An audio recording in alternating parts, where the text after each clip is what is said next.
الحمدللہ وحدہ والصلاۃ والسلام علی من لا نبی بعدہ اشہد ان لا الہ الا اللہ وحدہ لا شریک لہ واشہد ان محمدا عبدہ ورسولہ اما بعد فاعوذ باللہ السمیع العلیم من الشیطان الرجیم قلنا اہبطوا منہا جمیعا، ہم نے کہا سارے کے سارے اس سے اتر جاؤ۔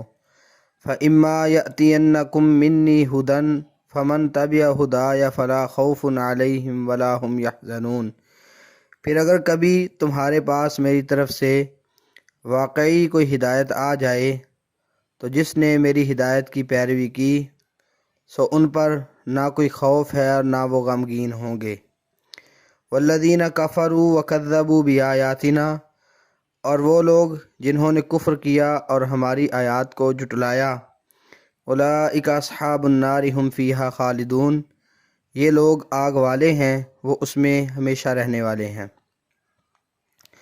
توبہ کی قبولیت کے بعد پہلا حکم دہرایا، مقصد یہ کہ گناہ کی معافی کے باوجود اب تمہیں اور تمہاری اولاد سب کو زمین پر ہی رہنا ہوگا جس کی خلافت کے لیے تمہیں پیدا کیا گیا ہے۔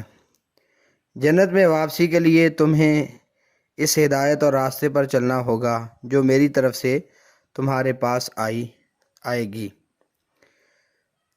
فَإِمَّا يَأْتِيَنَّكُم مِّنِّي هُدًى، اس کے اصل مخاطب آدم علیہ السلام اور ان کی بیوی ہیں، مگر مراد ان کی اولاد ہے، یعنی تمہارے پاس میری طرف سے انبیاء اور رسول بذریعہ وحی ہدایت لے کر آتے رہیں گے۔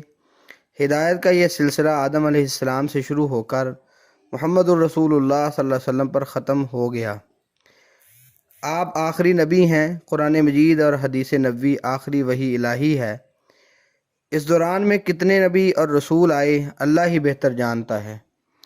بہرحال ہدایت کے دو ہی راستے ہیں، حقیقت میں ایک ہی ہے، وحی، وہ قرآن کی شکل میں ہو وہ حدیث کی شکل میں ہو۔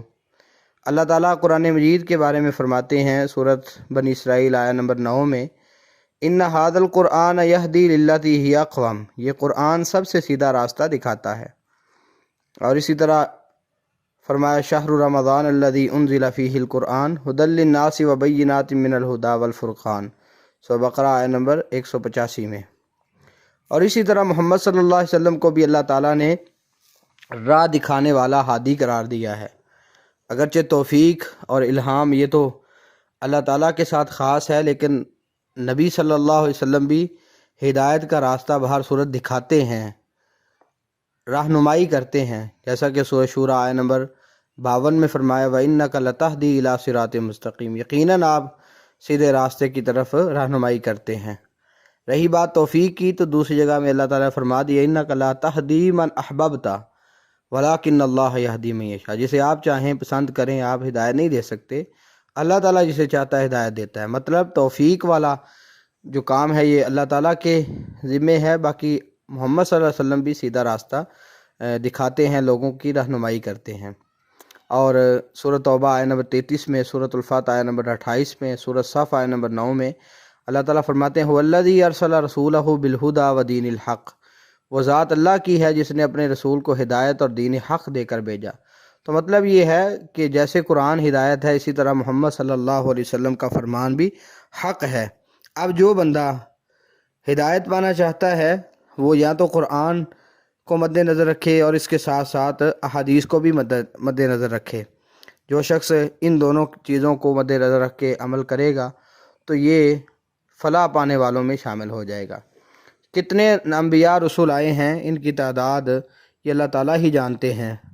بعض روایات میں یہ جو مشہور ہے کہ 1,24,000، ٹھیک ہے، اور ایک حدیث میں 8,000 تعداد بتائی گئی ہے، لیکن یہ کچھ ثابت نہیں ہے۔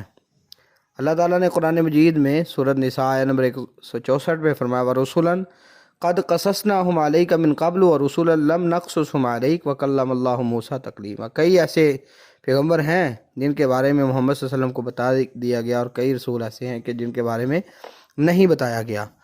مطلب یہ ہے کہ ہدایت یہ اللہ تعالیٰ کی ہی طرف سے آنے والی ہے، اللہ تعالیٰ کی ہی ہدایت کو جو تسلیم کرے گا وہ ہدایت پا جائے گا۔ دوسری جگہ پہ اللہ تعالیٰ نے فرمایا قُلْ إِنَّ الْهُدَىٰ ہد اللہ، سورۃ آل عمران آیت نمبر 73 میں کہ کہہ دے بے شک ہدایت اللہ کی ہدایت ہے۔ اور سورۃ انعام آیت نمبر 71 میں فرمایا قل ان ہدی اللہ هو الہدی، نبی کہہ دے ہدایت حقیقت میں وہی ہے جو اللہ تعالیٰ کی ہدایت ہے۔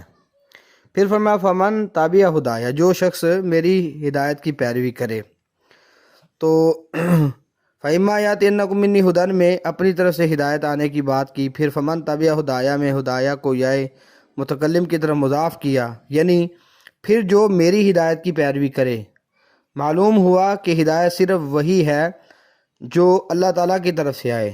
لوگوں کی رائے کبھی ہدایت قرار نہیں پا سکتی، خواہ وہ کتنے ہی بڑے عالم کیوں نہ ہوں۔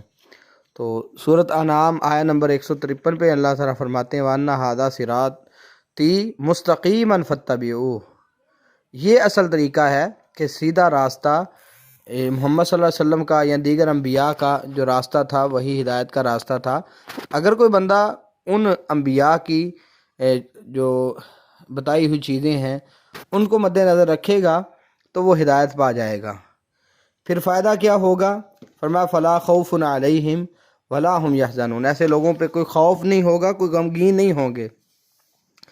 تو یہ شرط یہ ہے کہ انسان اگر امن چاہتا ہے، اگر اپنی بے خوفی چاہتا ہے، خوف سے بچنا چاہتا ہے اور غم زدہ ہونے سے بچنا چاہتا ہے تو ہدایت کی پیروی کر لے، اللہ تعالیٰ پہ ایمان لائے، رب کے ساتھ شرک نہ کرے، جیسا کہ سورۃ انعام آیت نمبر 82 میں فرمایا الذین آمنوا ولم یلبسوا ایمانہم بظلم اولئک لہم الامن وہم مہتدون، جو ایمان لا کر اپنے ایمان کے ساتھ ظلم کی ملاوٹ نہیں کرتے، ملاتے نہیں ہیں، شرک نہیں کرتے، فرمایا یہی لوگ ہیں جن کے لیے امن ہے اور یہی لوگ ہدایت یافتہ ہیں، اور جو لوگ جنت میں چلے جائیں گے انشاءاللہ وہ امن میں ہوں گے۔ سورۃ آیت نمبر 37 میں اللہ فرماتے ہیں وَهُمْ فِي الْغُرُفَاتِ آمنون، وہ وہاں امن میں ہوں گے۔ اگر انسان اللہ تعالیٰ کی حفاظت کرے، اللہ تعالیٰ کے احکامات کا خیال رکھے تو یقیناً اللہ تعالیٰ بھی اس کی حفاظت کریں گے، اس کے خیال اللہ تعالیٰ بھی اس کا رکھیں گے، جیسا کہ ترمذی کی حدیث میں ابن عباس رضی اللہ عنہما کو اللہ کے نبی نے کہا تھا احفظ اللہ یحفظک، تو اللہ کی حفاظت کر، اللہ تعالیٰ تیری حفاظت کرے گا۔ تو اسی طرح آخرت میں کوئی کسی قسم کا غم بھی نہیں ہوگا، اور جو کفار ہیں جنہوں نے اللہ کی آیات کو جھٹلا دیا ساتھ ان کا انجام بھی بتا دیا۔ ماننے والوں کا فائدہ کیا ہے، ان کو ثواب کیا ملے گا وہ بھی بتایا، اور اگلی آیت میں فرمایا جو کفر کریں گے، ہماری آیات کو جھٹلائیں گے، یہ جہنم کے ایندھن بننے والے ہیں اور اس میں ہمیشہ ہمیشہ رہنے والے ہیں۔ تو ایسے لوگوں پر خوف بھی ہوگا، ایسے لوگوں پر حزن بھی ہوگا، اور ایسے لوگ قیامت کے دن بہت زیادہ شرمندگی اٹھائیں گے۔ یعنی جو لوگ اللہ کی طرف سے آنے والی ہدایت کی پیروی کریں گے وہ آخرت میں نہ دنیا کی زندگی پر افسوس کریں گے جیسا کہ کفار کو افسوس ہوگا، جیسا کہ سورۃ انعام آیت نمبر 27 میں اللہ تعالیٰ نے فرمایا، اور نہ قیامت کے دن کی بڑی گھبراہٹ سے انہیں کوئی غم ہوگا۔ سورۃ انبیاء آیت نمبر 103 میں فرمایا وَهُمْ مِنْ فَزَعٍ يَوْمَئِذٍ آمِنُونَ، اور وہ اس دن بڑی گھبراہٹ سے امن میں ہوں گے۔ اللہ تعالیٰ سے دعا ہے اللہ تعالیٰ ہمیں کتاب و سنت کا متبع بنا دے، اور کفر سے اور ہر قسم کے فسق سے، ہر قسم کے نفاق سے اللہ تعالیٰ ہمیں محفوظ رکھے۔ السلام علیکم ورحمۃ اللہ وبرکاتہ۔